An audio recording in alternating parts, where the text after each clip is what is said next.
A very good morning to all of you students. आज हम लोग पढ़ने जा रहे हैं सॉयल किस प्रकार से बनती है, miss formation of soil, soil का इरोजन और सॉयल का कंजर्वेशन। तो ये तीन चीज़ें आज हमको पढ़नी है, soil formation, erosion and conservation.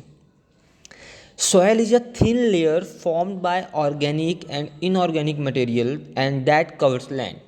Soil एक बहुत ही क्या है, थिन लेयर है जो ऑर्गेनिक और इनऑर्गेनिक दोनों मटेरियल से मिक्स होकर बनी है, जो लैंड को कवर करती है। द एरिया, या ऐसा बोल रहे हैं कि ऐसा एरिया जो हम देखते हैं ज़मीन में, रोड को छोड़ दिया जाए, आरसीसी रोड आप लोग मत देखिए, कच्ची रोड देखिए, कच्ची रोड में जो ऊपर की लेयर होती है वो सॉयल कहलाती है। मीन्स एक पतली पतली सी परत जिसमें ऑर्गेनिक मटेरियल भी होते हैं और इनऑर्गेनिक मटेरियल भी होते हैं। The layer of soil helps as a cover of to the vegetation. जो सॉयल की लेयर होती है ये वेजिटेशन के लिए हेल्पफुल होती है, वेजिटेशन खेती के लिए बहुत ज़्यादा हेल्पफुल होती है। The soil has significant role in human life. Soil का ह्यूमन लाइफ में बहुत इंपॉर्टेंट रोल है। And the development of ancient civilisation, और जो सिविलाइजेशन हुए थे, आप लोगों ने हड़प्पन सिविलाइजेशन और ये सिविलाइजेशन जो पढ़े हैं पहले के, इनमें भी बहुत ज़्यादा इंपॉर्टेंट रोल सॉयल का था। की agents of soil formation. Soil formation के की एजेंट क्या है? सबसे पहले हमको ये पता होना चाहिए कि सॉयल फॉर्मेशन होता किससे है। तो सॉयल का जो फॉर्मेशन है वो किससे होता है? रॉक से। The weathering and the erosion process of rocks form the soil. क्या बोल रहा है? जो रॉक्स की इरोजन प्रोसेस है और वेदरिंग की प्रोसेस है, यही क्या बनाती है? सॉयल बनाती है। The helping agent in soil formation are bed और पेरेंट रॉक्स। जो सॉयल फॉर्मेशन में हेल्पिंग एजेंट्स होते हैं वो कौन कौन से हैं? बेड या parent rock. Surface shape, climate, time, vegetation and creature, ये सारे क्या हैं? एजेंट्स हैं जिसके कारण सॉयल फॉर्मेशन होती है। पेरेंट्स रॉक मतलब क्या है? The underlying rock containing minerals. वो रॉक जो मिनरल्स कंटेन करता है वो कहलाता है क्या? Bed rock. The soil forming material is obtain by the weathering of this rock. अब जो सॉयल बनती है, सॉयल किससे बनती है? इसी रॉक के वेदरिंग से, इसी रॉक के इरोजन या वेदरिंग की प्रोसेस से सॉयल बनती है। This forms the inorganic pieces of the soil. और ये क्या बनाते हैं? रॉक्स। ऐसे रॉक्स की जो वेदरिंग होती है तो ये इनऑर्गेनिक मटेरियल बनाते हैं या इनऑर्गेनिक पीसेज बनाते हैं। किसके? रॉक्स के या सॉयल्स के। The parent rock help in the chemical organisation. जो पेरेंट्स रॉक होते हैं वो किस में हेल्प करते हैं? Chemical organisation. Means chemically soil किस तरह बनेगी, उसमें कलर में, सॉयल के कलर में, सॉयल के फॉर्मेशन में, मिनरल पार्ट्स में, और सॉयल की फर्टिलिटी को अफेक्ट भी करते हैं। Surface shape. सरफेस शेप का मतलब क्या होता है? The process of soil formation directly और इनडायरेक्टली इज इफेक्टेड या affected by this surface shape. जिस किसी की बात कर रहे हैं, मीन्स सरफेस की बात कर रहे हैं, जिस किसी की भी प्लेस की हम बात कर रहे हैं, उस प्लेस का जो सरफेस है उसके शेप के हिसाब से सॉयल का फॉर्मेशन होता है। उस सरफेस की शेप के हिसाब से सॉयल का फॉर्मेशन होता है।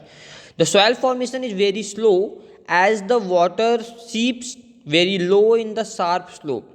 अब सॉयल फॉर्मेशन क्यों बहुत स्लो होता है? क्योंकि जो वाटर होता है ये बहुत ही स्लोली शार्प स्लोप में सीप करता है। Because water flow is very fast. क्यों? क्योंकि इन स्लोपी एरियाज में क्या होता है, जो वाटर का फ्लो होता है वो बहुत फास्ट होता है, तो जब पानी बह गया तो अंदर सोखेगा ही नहीं। On the contrary, in the slow slope area, the water flows very gently and water forms more soil. और जहाँ पे स्लोप कम होती है वहाँ पे ज़्यादा सॉयल बनती है, क्योंकि वहाँ पे वाटर क्या होता है? बहुत ही स्लो बहता है, स्लोली बहता है, तो इकट्ठा होता है, वहाँ पे एब्जॉर्ब हो जाता है। Therefore, fully developed soil fertile is formed in the plain. इसी कारण से जो पूरी तरह से डेवलप्ड सॉयल होती है, मीन्स पूरी तरह से फर्टिलिटी से फुलफिल होती है, फर्टाइल सॉयल होती है, वो कहाँ पाई जाती है? प्लेन्स में पाई जाती है या प्लेन्स में बनती है। टाइम। टाइम का रोल क्या है? The physical, chemical and biological activities take a long time in soil formation. जो भी फिजिकल एक्टिविटीज़ हो रही हों या केमिकल एक्टिविटीज़ हो रही हों, या हम बात करें बायोलॉजिकल एक्टिविटीज़ हो रही हों, जो सॉयल फॉर्मेशन में हेल्प करे, वो सब क्या काम करती हैं? बहुत ज़्यादा टाइम लेती हैं, किस में लेती हैं? सॉइल को फॉर्म करने में। The soil formation is a very lengthy process. इस कारण से जो सॉइल का फॉर्मेशन है वो क्या है? बहुत ही लेंदी प्रोसेस, बहुत लंबा समय लगता है। Climate is an important factor in soil formation. Climate क्या है? एक बहुत ही इंपॉर्टेंट फैक्टर है, किसके लिए? सॉइल की फॉर्मेशन के लिए। In fact the formation of soil is done by the passive agents. जो सॉइल का फॉर्मेशन होता है वो किससे होता है? पैसिव एजेंट्स होता है, जैसे रॉक्स। एक्टिवेशन कौन कौन से होते हैं? जैसे climate, which work in opposite direction. Climate क्या काम करता है? हमेशा अपोजिट डायरेक्शन में काम करता है। The climate affects biological process. और जो क्लाइमेट होता है वो क्या काम करता है? वो बायोलॉजिकल प्रोसेस, जो बायोलॉजिकल प्रोसेस होती हैं, नेचुरल प्रोसेस होती हैं, उनको अफेक्ट करता है। Different soil is form from parent rocks in 2 different climatic regions. अलग अलग प्रकार की जो सॉइल्स होती हैं ये पैरेंट्स रॉक से बनती हैं, लेकिन अलग अलग 2 कंडीशंस पे बनती हैं, या अलग अलग 2 क्लाइमेटिक रीजन्स पे बनती हैं। Vegetation and organism. हम सभी को पता है कि वेजिटेशन और ऑर्गेनिज्म, हम वेजिटेशन और ऑर्गेनिज्म की बात करें तो खेती सॉइल के बिना नहीं हो सकती। कुछ ऑर्गेनिज्म होते हैं जिन्हें हम लोग माइक्रो ऑर्गेनिज्म बोलते हैं। माइक्रो ऑर्गेनिज्म क्या काम करते हैं आप लोग को पता है? डिकम्पोजर्स होते हैं, डिकम्पोज करते हैं। तो यहाँ पे वेजिटेशन और ऑर्गेनिज्म में क्या होता है वो हमको पढ़ना है। The trees and the organism help to form the bed rocks in the developed soil. जो डेवलप्ड सॉइल होती है वहाँ पे जो बेड रॉक बनता है उसको बनाने में कौन का मदद करता है? ट्रीज और organism. The living remains in the soil are derived from the remains of the rotten trees and dead animals. जो लिविंग होती है ना, लिविंग रिमेन्स होते हैं, जीवित चीज़ें जो बची होती सॉइल में होती हैं, वो कहाँ से निकलती हैं? जो सड़े हुए चीज़ें हैं, सड़े हुए ट्रीज हैं या डेड एनिमल्स हैं, उनसे आते हैं। ठीक है। The living material turns into humus. और जो लिविंग मटेरियल होता है वो किस में आता है? अब ह्यूमस में कन्वर्ट हो जाता है। Humus is very fine material from the remains of the plant and animals. Humus क्या होता है? बहुत ही फाइन मटेरियल होता है जो प्लांट और एनिमल्स के जो रिमेन्स बचे हुए पार्ट होते हैं उनसे बनता है। It is the humus which nourishes the vegetation and crops. ये ह्यूमस ही होता है जो क्रॉप्स और वेजिटेशन को क्या करता है? नोरिश देता है। ठीक है। मीन्स जो फर्टिलिटी होती है वो ह्यूमस के कारण भी होती है। आप लोग ऐसा समझ लो ज़्यादा ईजिली कि फर्टिलिटी का एक कॉज होता है ह्यूमस, सॉइल की फर्टिलिटी बढ़ाने में मदद करता है। Soil horizon. सॉइल हॉरिजन की बात करें अगर हम लोग, सॉइल हॉरिजन में आप लोग बात करो, जो डायग्राम है, डायग्राम देखिए आप लोग, डायग्राम में 4 पार्ट आपको दिख रहे हैं। Original rocks, weathered original rock material,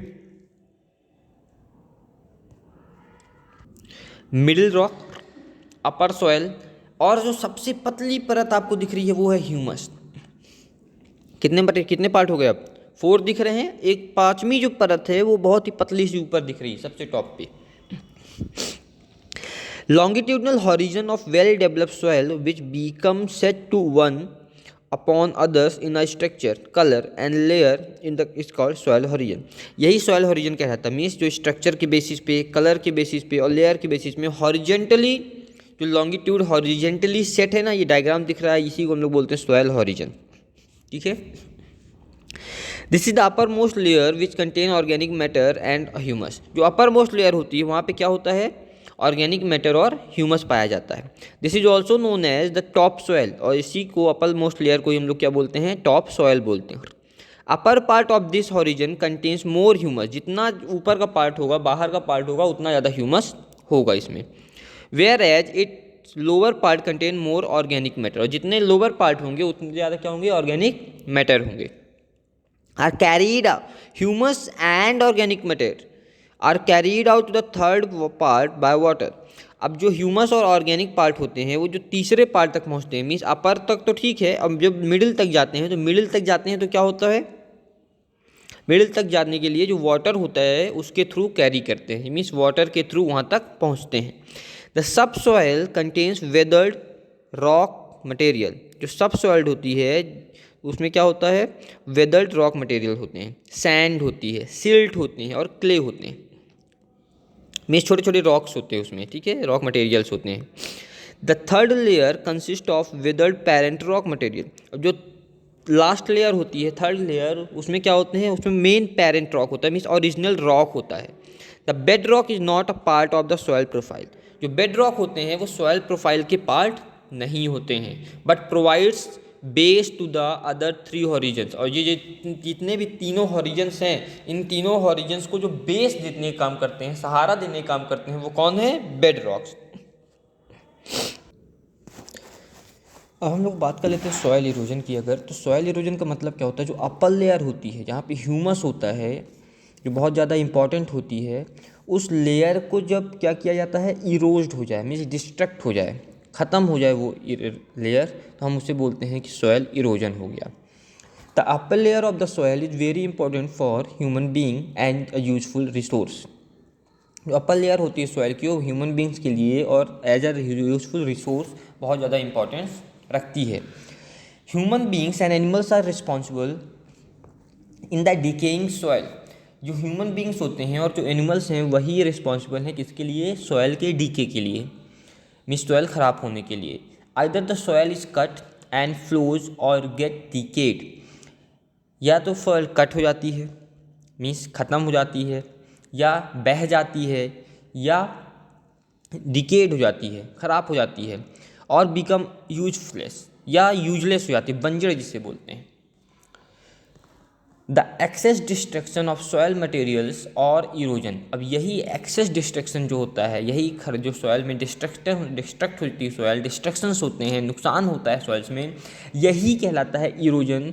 और इसी प्रोसेस को हम लोग बोलते हैं प्रोसेस ऑफ इरोजन, ठीक है। मीन्स अगर हम ऐसा बोलें कि the process of removing the upper layer of the soil, अगर हम लोग ऐसा बोलते हैं कि the process of removing the upper layer of the soil is known as soil erosion, तो आपका ये आंसर बिल्कुल करेक्ट होगा। मीन्स ये कि ऐसी प्रोसेस है जिससे जो सॉयल की अपर लेयर है वो रिमूव हो जाती है। ये ऐसी एक प्रोसेस है जिससे जो सॉयल की अपर लेयर है वो क्या होती है, रिमूव होती है। सॉयल इरोजन के कॉजेज क्या क्या हो सकते हैं, तो सॉयल इरोजन के कॉजेज बहुत सारे होते हैं। जैसे सबसे ज़्यादा अगर हम लोग बात करें तो soil erosion damage the soil most. जो इरोजन होता है वो सॉयल को बहुत ज़्यादा डैमेज करता है। When the cover of vegetation is remove the upper layer of the soil gets loose. जब वेजिटेशन का जो कवर है वो ख़त्म हो जाए या हट जाए, तो जो अपर लेयर है सॉयल की वो क्या हो जाती है, लूज कर जाती है, या सॉयल अपर लेयर को नहीं रख पाता, अपर लेयर को मेंटेन नहीं रख पाता। The heavy rain wash away the soil contents. जो हैवी रेन्स होती हैं, बहुत तेज़ बारिश हो रही हो, उससे भी सॉयल इरोजन होता है। सॉयल की जो अपर लेयर है उसको वो डिस्ट्रॉय कर देती है, बहा देती है। And the flow of with powerful winds. बहुत ज़्यादा वर्षा हो रही हो, बहुत तेज़ी से हवा भी चल रही हो, तो क्या होगा, सॉयल फ्लो अवे हो जाएगी, फ्लो कर जाएगी, ब्लो कर जाएगी, बह जाएगी। The over grazing bye domestic animals. Domestic animals के द्वारा जो ज़्यादा घास चर लेना, ज़्यादा ग्रेज करना, ओवर ग्रेजिंग हो जाए तो भी सॉइल इरोजन होता है। एंड फेलिंग ऑफ ट्रीज का गिरना, clearing forest without consideration causes soil erosion. Forest को ख़त्म करना, ट्रीज काटना, इनसे भी सॉइल इरोजन होता है। Besides excess use of fertilisers का बहुत ज़्यादा यूज करना भी सॉइल इरोजन कॉज करता है। Pesticides and uncontrolled irrigation also make soil useless day by day. और बिना कंट्रोल किए गए जो हम लोग ये इरिगेशन की प्रोसेस करते हैं, इरिगेशन करते हैं, इससे भी सॉइल इरोजन होता है, या हम ऐसा बोलें सॉइल यूजलेस हो जाती है। अब इसके लिए सॉइल इरोजन को रोकने के लिए हमें क्या करना होगा, सॉइल को कंजर्व करना होगा। सॉइल कंजर्वेशन किस प्रकार से होता है, ये सॉइल कंजर्वेशन क्या होता है वो आपको अब समझना है, ठीक है। Soil is the most important natural resource for human beings. Soil क्या है, ह्यूमन बींग्स के लिए बहुत ज़्यादा इंपॉर्टेंट नेचुरल रिसोर्स होता है। This help sustain many creatures. ये क्या काम करती है, बहुत सारे क्रिएचर्स के जीवन को भी सस्टेन करती है, जीवन भी इसमें होते हैं। And also restrict the growth of crop, और जो क्रॉप की ग्रोथ है उसको भी रिस्ट्रिक्ट करती है। The land becomes devoid of vegetation. जो लैंड है वो वेजिटेशन से फुलफिल होती है। तो अब जब वेजिटेशन के लिए सॉइल इरोजन हो जाएगा तो वेजिटेशन ही नहीं रहेगा, इसलिए हमें कंजर्व करना बहुत ज़रूरी है। Hence conservation of soil is must, इस कारण से सॉइल की जो कंजर्वेशन है वो क्या है, मस्ट है। Soil conservation means that the method which stops soil erosion. Soil conservation का मतलब क्या होता है, ये ऐसा एक मेथड होता है जिससे हम सॉइल इरोजन को रोक सकते हैं। अब इसके कुछ मेथड दिए गए हैं 7 टाइप्स के। तो पहला मेथड होता है टू प्रोटेक्ट फॉरेस्ट। सबसे पहले तो हमें फॉरेस्ट को प्रोटेक्ट करना है। फॉरेस्ट प्रोटेक्ट करने से होगा क्या, जो फॉरेस्ट ट्रीज होते हैं, the roots of the trees tighten the soil. जो ट्रीज होते हैं उनकी जो रूट्स होती हैं वो सॉइल को पकड़ कर रखती हैं। द रॉटन लीव्स और of trees make soil fertile. और जो सूखी हुई पत्तियाँ, सड़ी हुई पत्तियाँ होती हैं ट्रीज की, वो क्या करती हैं, सॉइल को फर्टाइल करती हैं। Hence soil conservation is unavoidable. यहाँ पे सॉइल कंजर्वेशन क्या है, अवॉइड नहीं किया जा सकता। Plantation, the river valleys, barren lands and mountain slopes can help in soil conservation by tree plantation. जो रिवर की वैलीज होती हैं, बैरन लैंड्स होते हैं, माउंटेन की जो स्लोप्स होती हैं, ढलान होती है, वहाँ पे सॉइल कंजर्वेशन किस प्रकार से होता है, वहाँ पे ट्रीज को प्लांट करके सॉइल कंजर्वेशन किया जा सकता है। This prevent the expansion of the desert. इससे क्या होता है, ट्रीज को जितना ज़्यादा हम प्लांट करेंगे, जितना ज़्यादा पेड़ लगाएंगे, उतना ज़्यादा डेजर्ट का जो एक्सपेंशन होता है वो कम होगा। Soil rehab. सॉइल रिहैब क्या होता है, the land which become zigzag due to water drainage. ऐसी लैंड जो वाटर के ड्रेनेज के कारण जिगजैग हो जाती है, वो क्या काम करती है, वो सॉइल इरोजन को स्टॉप करती है। उसको लेवल कर दिया जाता है, जो जिगजैग मैनर पे होती है उसको लेवल कर दो अगर, तो सॉइल का इरोजन वो क्या होता है, ख़त्म हो जाता है। कंट्रोल्ड ग्रेजिंग, जो ग्रेजिंग होती है उसको कंट्रोल करना है। Means the overgrazing makes the layer of soil very loose.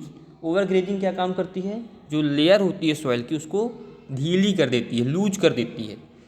The wind takes away its contents और water washes them away.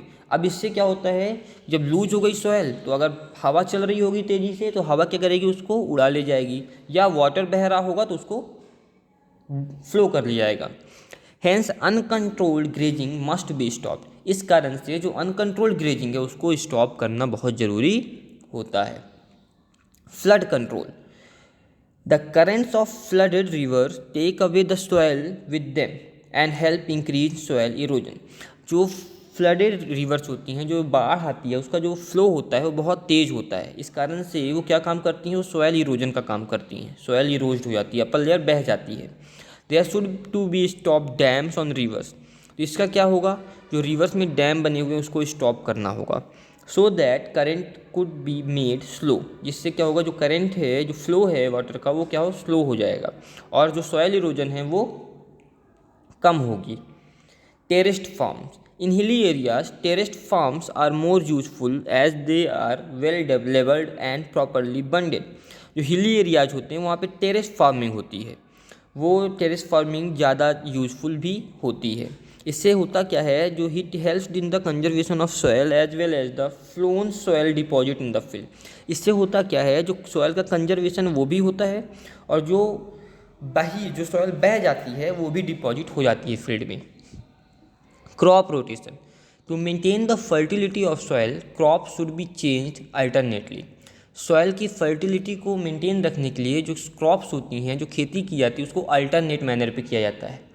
Okay students, ये आपको चैप्टर समझ में आ गया होगा। इजी चैप्टर था, काफ़ी मटेरियल आपने लास्ट चैप्टर में पढ़ा हुआ है, इसमें चैप्टर नंबर 6 में। तो ये चैप्टर आपका यहाँ पे कंप्लीट होता है। Okay, thank you so much.